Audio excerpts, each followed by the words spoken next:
Assalamualaikum warahmatullahi wabarakatuh. Perkenalkan, nama saya Wahyuni Mustafa dengan NIM 503121012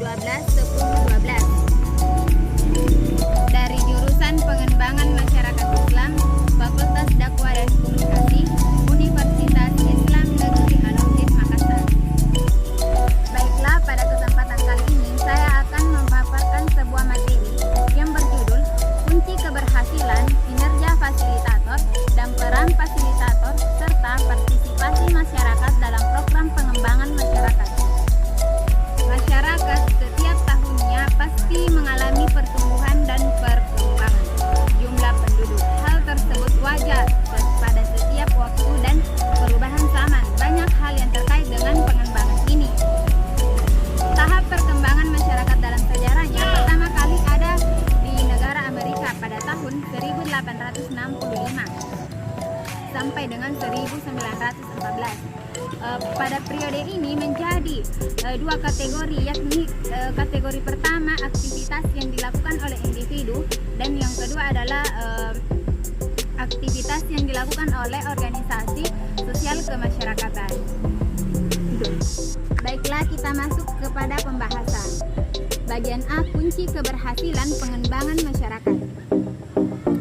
Masyarakat sekarang telah tercabik-cabik oleh tatanan yang tidak manusiawi. Seringkali intervensi kepentingan cukup besar.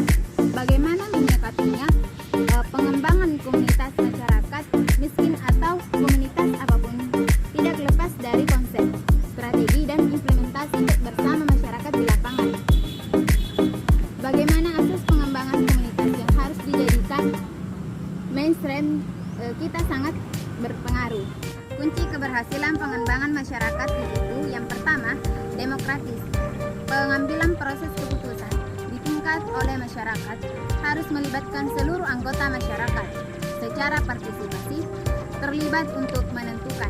Contohnya, pengambilan keputusan, prioritas yang program harus terbuka dan diputuskan secara bersama dan secara adil. Contoh lain, dalam pemilihan ketua kelompok juga dipilih secara terbuka dan disetujui oleh bersama. Selanjutnya, yang kedua adalah keadilan sosial. Proses pembangunan yang dilakukan oleh masyarakat, apapun programnya, harus bersifat adil dan mempertimbangkan modal sosial maupun struktur masyarakat yang ada tanpa pandang bulu. Contohnya dalam pembagian akses jatah beras. Masyarakat miskin harus memenuhi dan harus terpenuhi oleh pembagian pemerintah. Selanjutnya adalah partisipasi. Nah, di sini pembangunan masyarakat salah satu partisipasi akan mempengaruhi dan terlibat dalam keikutsertaan dalam partisipasi masyarakat. Nah, dalam setiap kegiatan yang dijalankan, sejak perencanaan, pelaksanaan, evaluasi pada pemanfaatan pembangunan tersebut.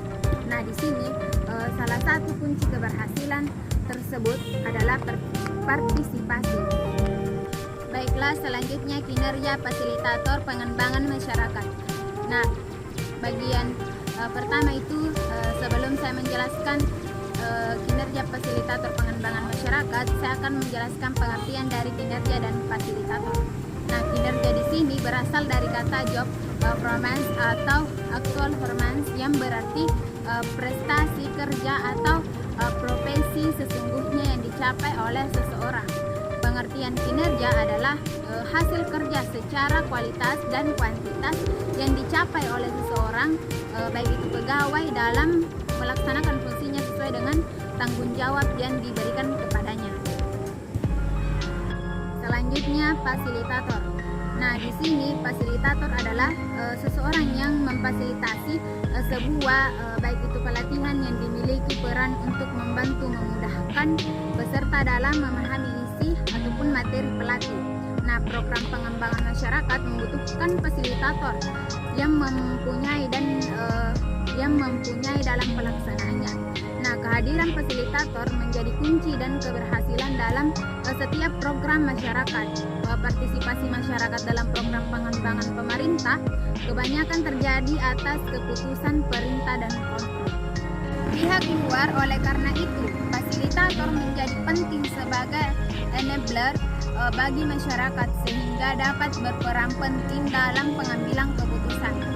Masyarakat yang seharusnya menjadi subjek pembangunan masih berposisi sebagai objek pembangunan. Kinerja fasilitator dapat dipengaruhi oleh berbagai faktor, baik itu faktor internal maupun faktor eksternal. Selanjutnya, peran fasilitator pengembangan masyarakat.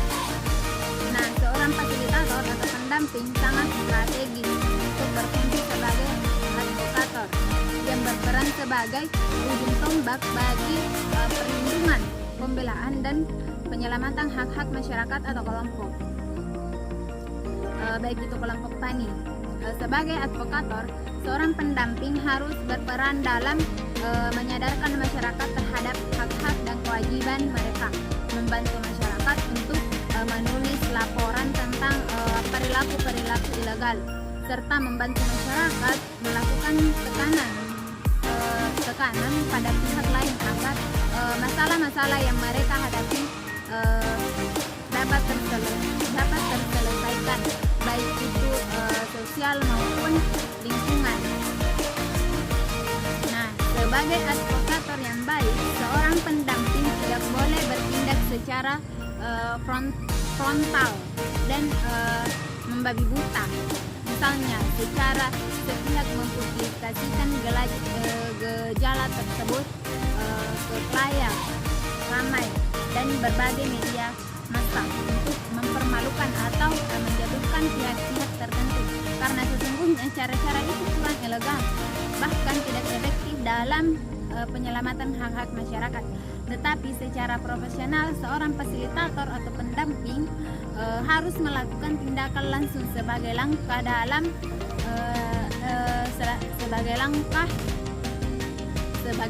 dengan melaksanakan pencegahan persuasif, baik itu pendekatan secara elegan, arif, dan bijaksana, namun tetapi menunjukkan sikap yang tegas dan berwibawa. Terbukti cara tersebut sangat ampuh dan memberikan hasil yang nyata dalam perlindungan atau pencegahan, pembelaan, dan penyelamatan hak-hak masyarakat atau kelompok yang ada. Bagian A, deskripsi tugas dan tanggung jawab fasilitator dalam pengembangan masyarakat, yaitu bagian A, meningkatkan kapasitas kelompok dampingan terkait serta memastikan keterlibatan para pihak.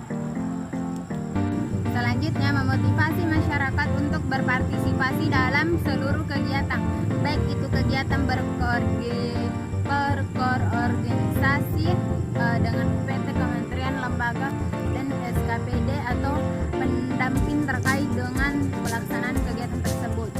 Nah, selanjutnya, memberikan pemahaman terkait dengan konservasi dan peran serta masyarakat. Selanjutnya, memberdayakan dan mendampingi masyarakat dengan penyusunan rencana kerja. Nah, selanjutnya itu membantu dan mendampingi masyarakat untuk melaksanakan seluruh rencana kegiatan yang telah disusun. Selanjutnya, kualifikasi dan keahlian yang dibutuhkan, yaitu yang pertama, mempunyai pengalaman kerja relevan dan program atau proyek pemberdayaan masyarakat dalam pengelolaan proyek minimal 3 tahun. Nah, selanjutnya, berpengalaman atau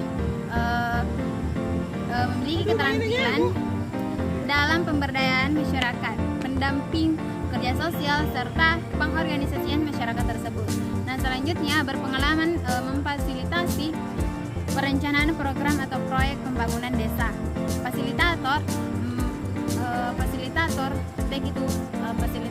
Fasilitator manajemen dalam pelaksanaan program pembangunan, khususnya terkait dengan bidang pengelolaan sumber daya alam yang berkelanjutan. Selanjutnya, partisipasi masyarakat dalam program pengembangan masyarakat. Nah, di sini saya akan menjelaskan pengertian partisipasi masyarakat.